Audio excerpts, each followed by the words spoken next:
जी, आपको लगता है कि किसी किस्म की बेहतरी नहीं हो सकती। अरविंद, मैं आपकी तरफ आना चाहूँगी। मकबूजा कश्मीर पे आपका बाकायदा कब्जा है और बाकायदा नाइंसाफ़ी, जुल्म की दास्तानें मरकूम की जाती हैं। फिर आप लोग पता नहीं क्यों कहते हैं कश्मीर हमारी शहरग है, और कश्मीर को आप कहते हैं कि जी कश्मीर को आप पता नहीं ना जाने क्या कहते हैं, अटूट अंग है हमारा। अटूट अंग के अंग अंग में गोलियां आप लोग चलाते हैं। मुझे समझ नहीं आती कि आपके कॉल फेल में इतना तजाद है, वो आपके साथ रहना नहीं चाहते, फिर भी आप उन पर बाकायदा काबिज हैं। आप लोग उनकी राय नहीं जानते, उनकी राय को जानी चाहिए, हक खुदरादियत उनको देना चाहिए। उनकी राय जानने से, हक खुदरादियत देने से आप लोग क्यों इतना घबराते हैं? और अब आजाद कश्मीर में भी जो चल रहा है आपके सामने है, क्या चाहती है आपकी गवर्नमेंट, क्या चाहते हैं नरेंद्र मोदी, क्या एजेंडा है उनका? जी, सबसे पहले तो आपने मुझे प्रोग्राम में दावत दी, इसके लिए आपका बहुत बहुत शुक्रिया। मैं आपके सवाल का जवाब दूं उससे पहले मैं ये बता दूं कि मैं नहीं जानता कि आप में से कितने लोगों ने हिंदुस्तान देखा है, मगर मैंने पाकिस्तान देखा है जी। और जब मैं पाकिस्तान के लिए मैंने बताया अपने पेरेंट्स को कि लाहौर जा रहा हूं, तो वालिद साहब तो कह रहे थे ठीक है भाई चले जाओ, जैसे ज़्यादातर बाप होते हैं उनको इतनी परवाह नहीं होती। माँ थोड़ी सी घबराई, फिर वो 10 मिनट बाद मेरे कमरे में आई और उन्होंने आके मुझसे कहा कि बेटा माँ तो वहां भी माँ ही होती होगी। मैंने कहा जी ऐसा ही है मम्मी। तो उन्होंने कहा कि फिर तुम जाओ, फिर कोई बात नहीं है। तो पाकिस्तान से लौटने के बाद वहां पर जो मैंने वक्त गुजारा उसके बारे में मैंने अपने लोगों को बताया। सबने मुझसे पूछा कि भाई बताओ कैसा है पाकिस्तान, तो मैंने ये कहा कि वहां पर भी जो माँ है वो भी वही ख्वाब देखती है अपने बच्चों के लिए जो हमारी माएँ हमारे लिए देखती है। वहां भी माँ चाहती है कि उसके बच्चे के पास अच्छा रोजगार हो, उसे अच्छी तालीम मिले, वो दुनिया में तरक्की करे, उसकी शादी हो और वो फूले फले। मेरी माँ जो मेरे लिए ख्वाब देखती है, पाकिस्तान की हर माँ अपने बच्चे के लिए वही ख्वाब देखती है। वो ये नहीं चाहती कि उसका बच्चा कब तालीम खत्म करके और जिहाद पर चला जाए। तो ये हमारे दरमियान जो मिसकंसेप्शंस हैं, मैं समझता हूं Pakistan is a highly misunderstood country around the world. आपने जिस तरह से इंट्रो दिया, वहां से बात करना जो है वो बड़ा मुश्किल हो जाता है, तो खास तौर से जब आप चाहते हो कि अमन की बात कर रहे हैं कुछ और। मुझे ऐसे लगा कि मानो आप गौरी, गजनवी, अब्दाली सारे ही हमारे ऊपर ठोक रही हो एक के बाद एक। अब आते हैं आपके सवाल के जवाब। अच्छा एक मिनट, सॉरी अरविंद, मैं आपकी बात को काट रही हूँ, आगे मैं आपकी तरफ आती हूँ। आप सवाल के जवाब की तरफ आइएगा। आप अमन की बात कर रहे हैं, हमारे प्राइम मिनिस्टर ने बाकायदा बार बार अमन की पेशकश की। हम बार बार बात ऐसे करते हैं कि हम अमन की बात करना चाहते हैं, हम मसला कश्मीर को भी टेबल पे बैठ के हल करना चाहते हैं। अमन से कौन दूर भागता है? इंतशार पसंद कौन है? इतनी गर्म दिमाग, गर्म सोच कौन रखता है? आपका प्राइम मिनिस्टर नरेंद्र मोदी। आपने सवाल पूछ लिया, मुझे जवाब इसका मुकम्मल देने दें आप प्लीज। तो आपने कह दिया कि मोदी साहब नहीं चाहते कि दोनों मुल्कों के दरमियान अमन हो।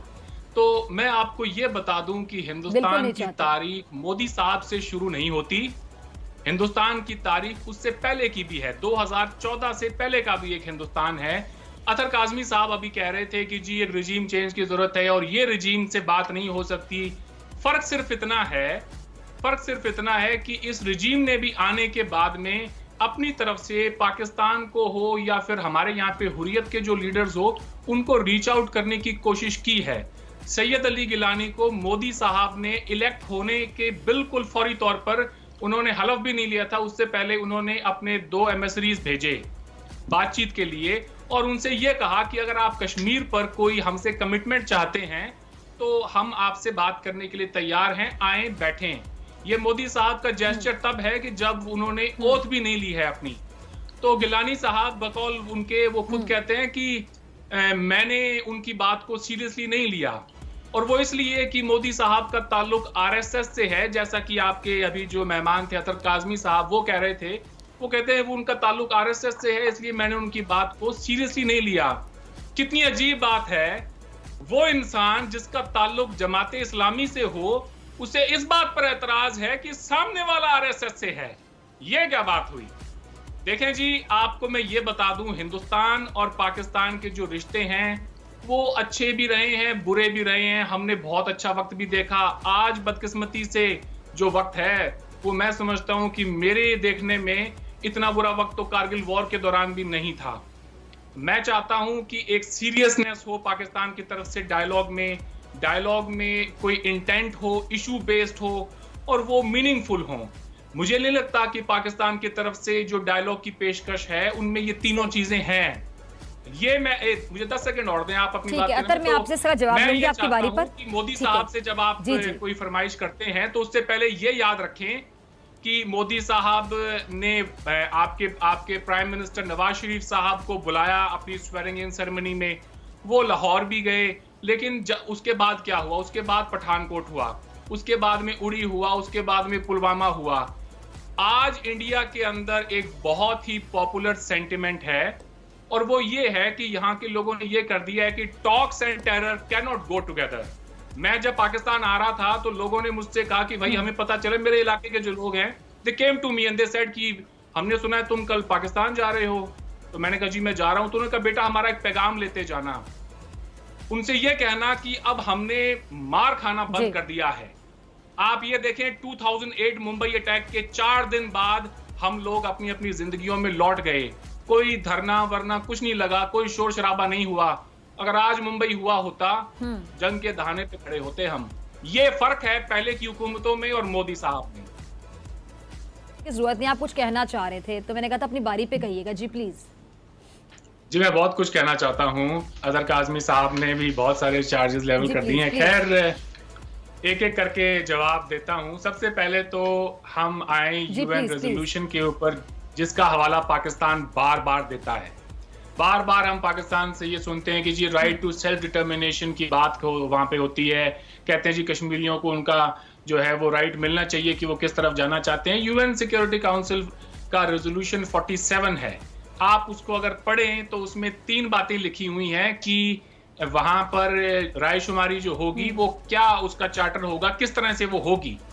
पहली शर्त ये है कि पाकिस्तान को अपने यहाँ से सारी फोर्सेस और सारे जितने भी नॉन कश्मीरी हैं उनको बाहर निकालना होगा। सवाल पूछा गया कि पाकिस्तान को ही अपनी फोर्सेस क्यों निकालनी पड़ेंगी, तो उसका जवाब ये दिया गया कि Pakistan has been labelled as an aggressor on Jammu and Kashmir. Jammu Kashmir के लोग तो आजाद ही थे जी, आप ही ने स्टैंड स्टिल अग्रीमेंट साइन किया उनके साथ और आप ही ने उसका वायलेशन भी किया। एयर मार्शल असगर खान साहब ने अपनी किताब में और टीवी इंटरव्यूज में बहुत बार ये बात कही है, जंग चाहे 48 की हो 65 की हो, सारी जंगें पाकिस्तान की तरफ से हुई हैं, इसमें कोई शक नहीं है। मैं लाहौर के पास ही एक गांव में गया था, छोटा सा गांव है। लोगों ने मुझसे पूछा कि अरविंद हम मोहब्बत चाहते हैं, अमन चाहते हैं हिंदुस्तान के साथ, तो आप बस ये कश्मीर का ही जो मसला है इसको हल कर दें, तो उसके बाद में तो हम एक ही लोग हैं, कोई प्रॉब्लम नहीं है, वरना फिर वही होगा जो आज तक होता आया है। तो मैंने उनसे पूछा क्या हुआ है आज तक, वो कहते हैं वो ये हिंदुस्तान को मुंह की खानी पड़ी है। मुझे हैरानी हुई आपकी ये बात सुनकर वहां की सिविल सोसाइटी की। मैंने उन्हें 3-4 आर्टिकल बीबीसी के दिए, मैंने कहा आप जरा इसे पढ़ें कि दुनिया क्या कहती है इन जंगों के बारे में। तो उन्होंने कहा बेटा ये तो अंग्रेजी में है, अंग्रेजी तो नहीं पढ़ सकते हैं। मैंने कहा कि अपने बच्चों को बुलाएं, उनसे वो आपको बता देंगे। कहते नहीं बेटा यहाँ तो अंग्रेजी कोई नहीं पढ़ता है। मैंने कहा फिर मेरी गलती हो गई है, वाकई में चारों जंगें आप ही जीते हैं। देखें जी, कश्मीरियों का सबसे बड़ा जो शिकवा होना चाहिए वो आप लोगों से होना चाहिए, वो तो आजादी थे। ना आप कबायली हमला करते, ना आज ये नौबत यहाँ आती। यूएन सिक्योरिटी काउंसिल के जो रेजोल्यूशन है उसमें 3 शर्तें हैं, मैं पर आता हूँ। अच्छा मैं थोड़ी सी बात ऐड करना चाहूंगी, सॉरी मैं आपकी बात कर रही हूँ अरविंद, के बहुत से पैनलिस्ट आपके अक्सर ये अंग्रेजी की बात करते हैं, अंग्रेजी का कंपैरिजन करते हैं, तो मैं हमेशा ही बात कहती हूँ कि अंग्रेजी का किसी की जहानत से या किसी की सोच से कोई ताल्लुक नहीं। अंग्रेजी सिर्फ एक लैंग्वेज है, एक जबान है। अतर आप इस बात से अग्री करेंगे, बहुत से लोग ऐसे हैं जो कि पढ़े लिखे नहीं हैं, जिनकी तालीमी काबिलियत बहुत ज्यादा नहीं है, जिनका आईक्यू लेवल इतना ज्यादा नहीं है, लेकिन जिस तरह आप लंदन में रहते हैं अतर, तो वहां पे बहुत से लोग फर अंग्रेजी बोलते हैं, क्योंकि एक लैंग्वेज है, वो गोरों को बोलता हुआ सुनते हैं तो वो एब्जॉर्ब करते हैं, वो बोलते हैं। मतलब अंग्रेजी का कोई आपके आईक्यू लेवल से, आपकी सोच से, आपकी जहानत से कोई लेना देना नहीं है। आप इंटरप्ट तो ना जी जी आपकी अच्छे से बात की जाती है, इसलिए मैंने ये बोला जी। अगर आप अग्री करेंगे, आप अग्री करेंगे इस बात पर, ना करें मुझे ये ना करें। अब आप मुझे 12 मिनट नहीं, मैंने आपको सिर्फ यहाँ पे इस्लाह करने की कोशिश की कि अंग्रेजी सिर्फ एक लैंग्वेज है। आप अंग्रेजी को किसी की तालीमी काबिलियत या ये ना समझे कि किसी की काबिलियत है, किसी की जहानत है, कोई पैरामीटर नहीं है। सच जी मुझे मैं जवाब देता हूँ। पाकिस्तानी मुआशरे में जो सच है वो अंग्रेजी में लिखना कुछ हद तक पॉसिबल है, उर्दू में सच लिखना जो है बेहद मुश्किल है। ठीक है, और ये शायद आपके मुल्क की एस्टेब्लिशमेंट को सूट करता है कि अगर जब तक 90-95% अवाम उर्दू स्पीकिंग है, उन्हें अंग्रेजी नहीं आती, तो हम अपना बयानिया चला सकते हैं, ये जो मर्जी इनको बता दें। खैर, let me come to the resolution now. अच्छा, तो जिनको अंग्रेजी आती है, फिर मैं आपसे पूछूंगा, फिर जिनको अंग्रेजी आती है वो समझ रहे हैं इसका मतलब है?